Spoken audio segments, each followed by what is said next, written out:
the advent of the 20th century, Carl Laemmle and his son would change the motion picture industry forever by giving humanity a chance to view itself with a both fantastical and critical eye through cinema. The genre of horror was born, and by 1925, this would be the small studio's claim to fame, and it would establish it as an industry great forever. Universal's pantheon of iconic monsters would be brought to life by the devilishly handsome monster stars of Hollywood, specifically Boris Karloff, Bela Lugosi, and Lon Chaney Jr. Universal's cycle of horror films would start in 1931 and continue to make a total of 30 films altogether, ending in 1956.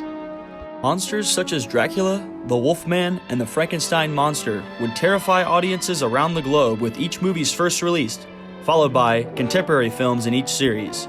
This would also eventually lead to cinema's very first shared cinematic universe.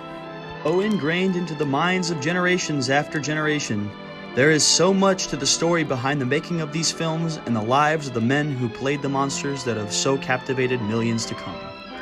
To a new world of gods and monsters. Although Metro-Goldwyn-Mayer had been top studio at the time, Universal Pictures had one man that MGM did not, and that man was the man of 1,000 faces, Lon Chaney Sr. Responsible for quite literally founding the cinema of shock and awe, Chaney portrayed characters that society had outcasted due to their grotesque deformities, similar to those men returning home from World War I. In putting himself through the most terrible conditions due to his own experimental makeup and prosthetics, Chaney would malform his face into truly shocking works of art. In 1925, Chaney would play the Hunchback of Notre Dame. Not a horror role, however, the character of the Hunchback would fit well with the gothic aesthetic and style the Universal monster films would be so known for. Though the Hunchback is memorable in its own right, in 1925, Chaney would star in his most iconic role spanning the man's entire career, a role that would single-handedly ignite the Universal monster cycle, the Phantom of the Opera. Chaney brought pathos and raw emotion to the grotesque, maniacal character of Eric. Even under the makeup he painstakingly applied to his face, his acting is matched by none other. In 1931, Universal had hoped to recapture what it had in 1925, but to an even greater extent. Not only had the transition of sound and film been made, but Universal's man of 1,000 faces had passed away from a bout with cancer. Looking for their next Chaney, Universal turned to Hungarian actor Bela Lugosi for Todd Browning's Dracula in 1931. 6'1", black eyes, and one of the most mysterious voices ever to be heard, Lugosi brought aristocracy and elegance to screen.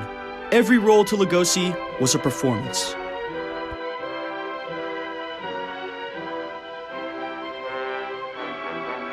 I'm loyal to you, Master. I'm your slave. I didn't betray you. Oh, no, don't. Don't kill me. Let me live, please. Punish me, torture me, but let me live. I can't die with all those lives on my conscience. All that blood on my head. Ah! Ah! After the release of Dracula, Universal Pictures sought to put out another film that would make 1931 the dawn of terror. Universal had made James Whale's Frankenstein, starring Boris Karloff, a role that would also make Karloff a living legend, just as Dracula had did Lugosi.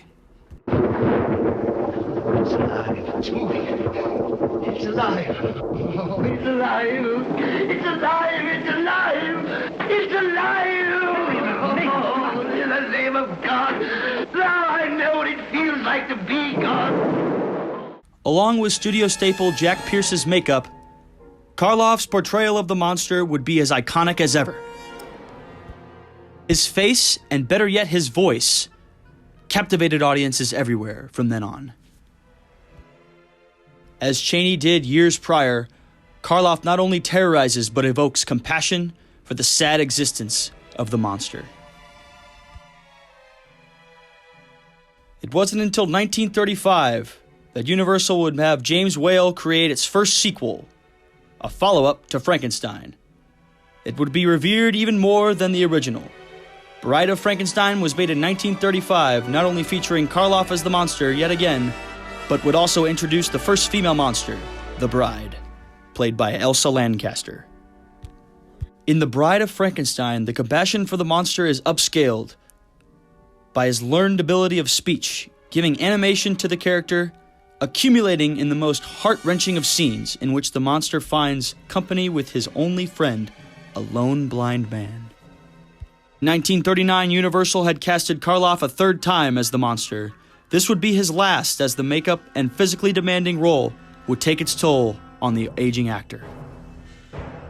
Although not as revered as the first two films, Son of Frankenstein introduced the gothic character of Igor, played by Bela Lugosi.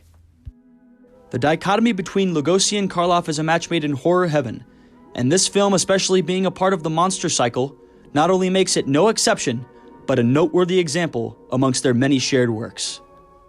From then on, Karloff would never portray the monster on screen ever again, but the series would go on.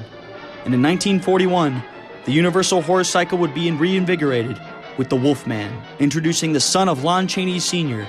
as horror's next huge star. Creighton Chaney was born during the traveling career of his father, and as his father slaved away in order to provide a life for his only son, Chaney would be discouraged from acting, and a career in business, not the arts, was his path. It wouldn't be until his father would pass away from cancer to where Creighton would turn to acting and eventually adopt his father's name as Lon Chaney Jr. Universal would then cast Chaney in his first major headlining role, that of Lawrence Talbot, a happy-go-lucky man turned grim after being bitten by a wolf. Makeup artist Jack Pierce had returned to create the iconic look of the monster, just as he did Frankenstein years before. Chaney's performance in The Wolfman is both heartbreaking and thrilling. This would carry on in the contemporary films, revolving around the tragic character of Lawrence Talbot. The way you walked was thorny, through no fault of your own. But as the rain enters the soil, the river enters the sea. So tears ran to a predestined end. Your suffering is over. Now you will find peace for eternity. In 1942, Universal would approach Chaney with the role of the Frankenstein monster in their next film, The Ghost of Frankenstein. Alongside Lugosi as Igor, Chaney was able to bring his own personality to the portrayal of the Frankenstein's monster. After the success of their new wave of monster films, Universal would combine their iconic monsters into a series of crossover films. What had previously been the standalone saga of Frankenstein films had been turned into a shared timeline, incorporating the story of Larry Talbot and Count Dracula both. In 1943, the fifth Frankenstein film made was intended to also be a sequel to 1941's The Wolfman. This would be titled none other than Frankenstein Meets the Wolfman. This film would continue on the heartbreaking story of Larry as he continues to seek an end to his eternal suffering, whilst crossing paths with the Frankenstein's monster. Lugosi had been casted as the role of the Frankenstein monster in this film. He is not remembered for this due to the monster's lack of dialogue, however. Frankenstein Meets the Wolfman is not a washed-up fifth sequel to its original masterpiece. Instead, it is a unique, strong entry in the entire franchise due to the progression of the character of Larry. Chaney is even more convincing in this film than he had been in The Wolfman. And may believe, and believe, come on and all and sing a song, parola, parole, for life is short, but death is long. Parola. Stop that! Stop it! Quit that singing, will you? Eternally. I don't want to live eternally. Why did you say that to me? Get away from me! Stay away! Go away, all of you! Let me alone! From then on, the Frankenstein saga had turned into a full-on monster mash. House of Frankenstein would release in 1944, casting John Carradine as Dracula alongside Chaney as the Wolfman and stuntman Glenn Strange, who would portray the monster as many times as Karloff had in the past.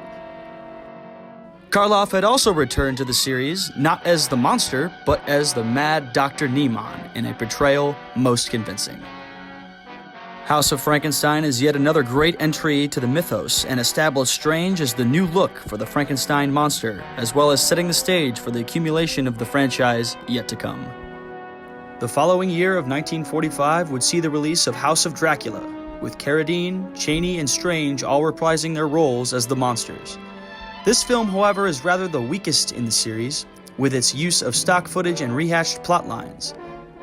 It is also worth noting that by this point, Chaney had portrayed all of Universal's biggest three monsters: the Wolfman, Frankenstein's monster, and Dracula, with Dracula's son in 1943.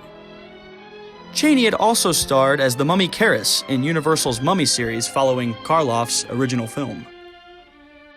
Almost 17 years since the release of their first horror film, Dracula, Universal had hatched a new idea due to the declining box office numbers. And in 1948, the Universal monsters of Dracula, Frankenstein's monster, and the Wolfman would cross over with the legendary comedy duo of Bud Abbott and Lou Costello in the first full-fledged horror comedy titled Bud Abbott and Lou Costello Meet Frankenstein. Oh boy, am I glad to see you. Get me off here. What are you looking out the window for? Somebody else coming after me?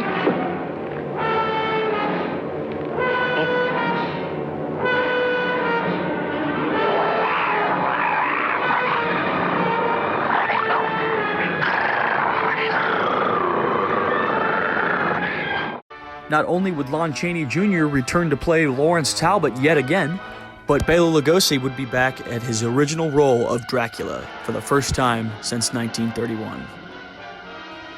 Both casts of actors were initially appalled at the idea of doing a horror comedy, especially Lon Chaney Jr. and Bela Lugosi, as they thought that people would poke fun at the monsters instead of taking them seriously as they intended.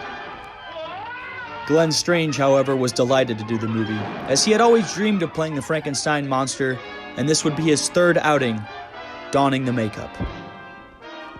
Despite Abbott and Costello's discouragement and Chaney and Lugosi's worries, Bud Abbott and Lou Costello Meet Frankenstein turned out to be a colossal hit, and is one of the most popular Universal monster movies since the originals.